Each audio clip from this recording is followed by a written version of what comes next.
In this video, I'm going to show you my method that I use to predict economic recessions as well as time crashes in the stock market based off of collapses in the economy. So these shaded areas on this chart here represent economic recessions. Now, ever since 1988, or really the early parts of 1989, the Federal Reserve has required all banks with a certain amount of capital to submit in their financials the total amount of loans that are delinquent and that have default rates. Okay, so the charge-off rates or the defaults on loans, as well as the amount of loans that are 90 days plus delinquent, are submitted every quarter to the Federal Reserve, and they are aggregated. One of the things I noticed is that after accounting for real gross domestic product, so once you account for the actual change in economic production in the economy as we calculate today, when you factor in the rising delinquencies and default rates on loans and you take the year-over-year percentage change, whenever that rate increases to 22%, meaning that delinquencies and defaults on loans have increased by 22% versus their level a year ago, we end up going into an economic recession within about 6 months to a year. Okay, so back in 1990, default rates and delinquencies reached 22%, a 22% increase from a year ago.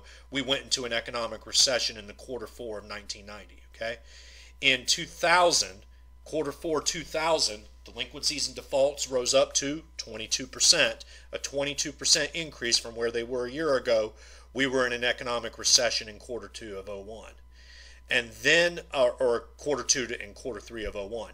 Then, obviously, famously or infamously, the 2008 crash. Look at this jump in default rates on loans here. It occurred in quarter one 2007 as delinquencies and default rates jumped by a staggering 32% year-over-year increase. And sure enough, by quarter one 08, we went into an economic recession.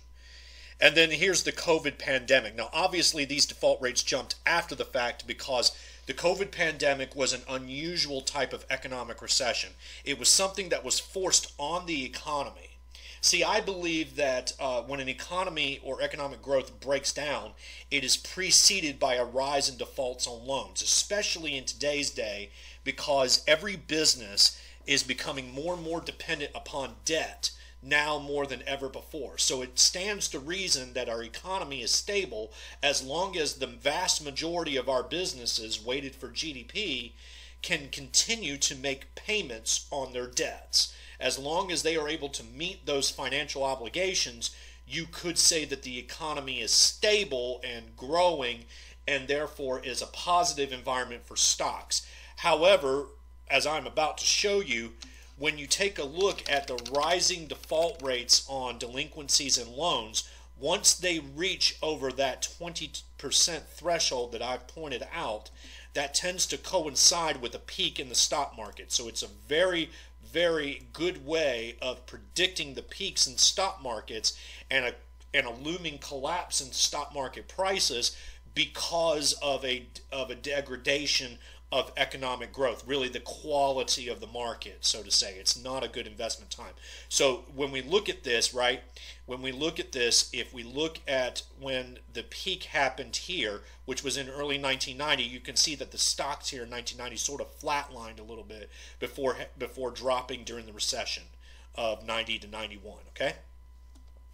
Look at when the default rates spiked here. They spiked here early in 2000, late 2000, right? That's about the time that the Wilshire 5000 topped off in quarter three, quarter four of 2000, and then went into a bear market and lost nearly 50% of its actual wealth. And then you can see here with the jump that happened here of defaults and delinquencies on loans coincided very neatly with the peaking of the stock market just a few months later, and then of course we had the historic 2008 crash. And so there's definitely a correlation between the two.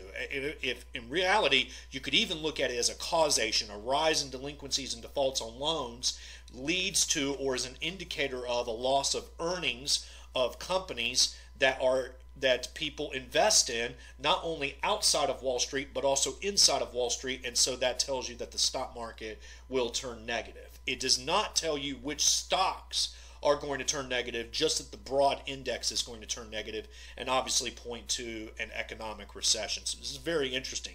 Now the question becomes, all right, so if delinquencies and defaults on loans are what is a forward or leading indicator of each and every economic recession, particularly in the last like 40 years or 50 years since we've come off the gold standard, how do we predict these defaults and delinquencies on loans? Well, that's exactly what I did here. So this blue line is still your default rates and delinquencies on loans, and this red line is a model that I have created to predict that. I realized that the major factors that contribute to defaults and delinquencies on loans is the level of debt in the economy, the level of debt that's created by loans in the economy, and then factoring in the GDP as well as the interest rates, okay? So in other words, the higher the interest rates are on debt, the more difficult it gets for businesses to meet their financial obligations and their debt obligations, and then once it reaches a certain threshold against GDP and the amount of debt in the economy against that GDP, it can cause this red line to push up to a level that triggers and says that the economy is unstable. There's too much debt in the system, or really too much debt at this level of interest rates in the current economic system for businesses to handle, and it will lead to a rise of defaults and delinquencies on loans until there's a correction. That threshold tends to be, this is just an index multiplier, that threshold tends to be when we reach a ratio of 7. So once we reach above that 7 ratio over here on the right hand index that measures this red model, that tells you that delinquencies and loans and default rates on loans are going to increase. And you can see that with each and every single economic cycle. Once we have pushed over that 7 level, it just seems to push up those delinquencies and default rates on loan, and it's been very predictive of those delinquencies and defaults for the past 3 economic cycles. Something interesting to note is that it was also predictive that there was going to be some type of economic problem manifesting in 2019 and 2020, and sure enough, in Q4 of 2019, we actually had a banking crisis. And I maintain that if Jerome Powell did not start lowering interest rates, especially the federal funds rate, at this time and provide that fresh liquidity to the banking system, then it would have continued to increase these defaults and delinquencies on loans, and the economy would have gone into recession, much like we did in the past economic cycles. So then the question becomes, well, what is the model telling us today if it's so predictive? Well, the model is flat right now. It's hovering around this 5.1 area, so it's well below this 7 threshold.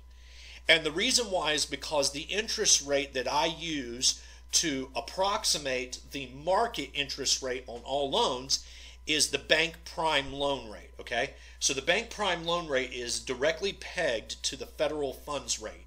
It tends to be whatever the federal funds rate is plus 3%, and that bank prime loan rate represents the base loan rate that is the function for all loan interest rates in our economy, okay? They all use this bank prime loan rate to a degree, okay? Now, the only exception to this is possibly mortgages, because mortgages tend to follow the LIBOR rate, the London Interbanking Offering Rate. However, if you've ever looked at the LIBOR rate is nothing more than our federal funds rate. It's directly correlated with the federal funds rate. And up until recently, that was the rate that was used to determine mortgages. There's now another rate that has replaced that, but nevertheless, it too follows very closely to the federal funds rate. So everything can be traced back to that federal funds rate, and I just tend to use the bank prime loan rate because that's the base rate to determine loans. Can anybody see a problem with this model, though? Something that it misses? let me recap here. The model captures loans. It captures your GDP and it captures your interest rates to predict delinquencies and defaults. But there's a limit. There's a problem. This model is two-dimensional. And that's because it concentrates on short-term interest rates. It's concentrating on this bank prime loan rate, which, as I said, is pegged to the federal funds rate. So when Jerome Powell lowered interest rates, the federal funds rate down to 0 to 0.25%, that's what caused this model to remain stable. But what this does not capture is longer-term interest rates. Not being satisfied with this and afraid that, I might have created a model with a gap and with a potential possibility of having a destabilization in the credit markets without my model indicating such, I left this model and created a new one. And that's what I'm showing you here in this chart, okay? So the blue line here in this model is the old model that I used. And this orange line is the new model. Now, in this new model, what I have done is attempted to capture all loans, but now I have weighted them by the type of loan. So you've got your mortgages, you've got your consumer credit loans, you've got your other loans, and you've got your depository institution loans. And then I have used an aggregated interest rate and charted out a projection based off the increase in the 10-year Treasury, which was something that I covered in yesterday's vid about projecting the 10-year Treasury, to push forth and project out these interest rates on these different types of debt and then weight them to the total loan activity. So by doing so, I'm able to not only capture short-term interest rates, but now I'm able to capture better, relatively long-term interest rates. And you can see that this model is just as predictive, if not a little bit more sensitive than the last model is, because it tends to capture that change in long-term interest rates versus total debt activity. Now here's the interesting part. Assuming that my projection forth of interest rate increases are correct based off the relationship with these different types of debt and the connections to the 10-year Treasury, which is not always simple, but I have done a complete breakdown on each section. So I've done one on the mortgage breakdown, the consumer credit, the student loans that go into consumer credit, and then the credit cards, their interest rates, the auto loans, everything, okay? So once you factor in all of that and factor in those interest rates and assume that my projection of the rising interest rates that we are about to go into are correct, and that the rates of these increases that we are going to go into are correct, then it seems to be pointing that at some time in early 2023, probably about third quarter of 2023, since this is a little bit more sensitive than the original model. I've tended to use a ratio of 7.5 as a figure for this. It tends to point that the economy will become destabilize, okay? So it will become unstable, not destable, but unstable. And that will eventually lead to an economic recession. Well, assuming that that's true, that does not mean that we will go into an economic recession in 2023. Only that the model will trigger red in 2023. We still have to wait for delinquencies and default rates on loans to increase, right? And they are in a dropping rate right now ever since we have recovered from COVID, but they're still elevated. So we would still have to wait for that to jump back up, which could take easily 6 months to a year and a half. My guess is that it would be on the shorter end because the default rates and delinquencies on loans are already elevated from the COVID pandemic. Also combined with the fact that we're facing rising inflation, which is pushing forth higher expenses on businesses, which is going to put more pressure on those delinquencies and defaults, which is why I accounted for the inflation rate in the terms of real GDP instead of just using the nominal GDP rate. You still have to account for those rising delinquencies and defaults. And then you got to factor that just because the rising delinquencies and defaults reach that threshold where it tells you that the economy is going to break down, degrade, and go into a recession, that it's actually going to collapse or contract, you still have to factor time in after those rising delinquencies and defaults, which is another 6 months to a year. In other words, it tends to point out that if my model is going to trigger red, meaning it's going to predict a rise in delinquencies and defaults, which leads to an economic collapse, it seems to tell me that it's probably going to be about a year and a half after 2023, or sometime early in 2025 would be at a time when we are actually going to see a full-blown collapse in the economy, with perhaps a peaking in the stock market. This is a peak now to say of right before the total collapse of the stock market because of an economic recession, not the nominal peaks, because if you've listened to me from a couple of videos ago, I told you that the stock market might be going into a bear market because of rising inflation rates. I stand by that statement, and I'm not saying that the stocks would reach all new highs before this, but the relative peak that stocks are at that time, probably about sometime in early 2024 or before, that's when stocks will peak again, and that's when you're going to have your real collapse in the stock market and a total correction as we go through this huge credit collapse and a credit bubble burst of a magnitude that we have never ever seen before. And so that's what this model is really pointing to, okay? So it tells us that right now, unless if there's a change, unless if interest rates start jumping up more furiously than what I've predicted, okay, that the economy, although will be in an inflationary environment, it will still grow. It will still grow for some time. And then sometime late 2024, early 2025, that's when it will collapse, okay? Now, just for a frame of reference, the mortgage interest rates that I'm using, if you've paid attention here, and I guess I should point this out, are actually a combination of both commercial mortgage interest rates and your regular mortgage interest rates. The consumer credit is really based off of a combination of your credit card loans and their interest rates, your student loans, both government and private loans, weighted appropriately as represented by these interest rates down here, and then your vehicle loans, okay? And then there's obviously the depository institution loans, as well as other types of loans that are handed out. So once you weight and account for that, this model tends to be pretty predictive. Will it be accurate this cycle? Well, only time will tell. And this is really going to make or break the new model. Either the old model is always right, and it tends to be that interest rates should function more by the federal funds and short-term interest rates than a weighted interest rate index like I've used, or my new model is going to be right, because it looks like that Jerome Powell is going to keep the federal funds rate as zero for quite a while.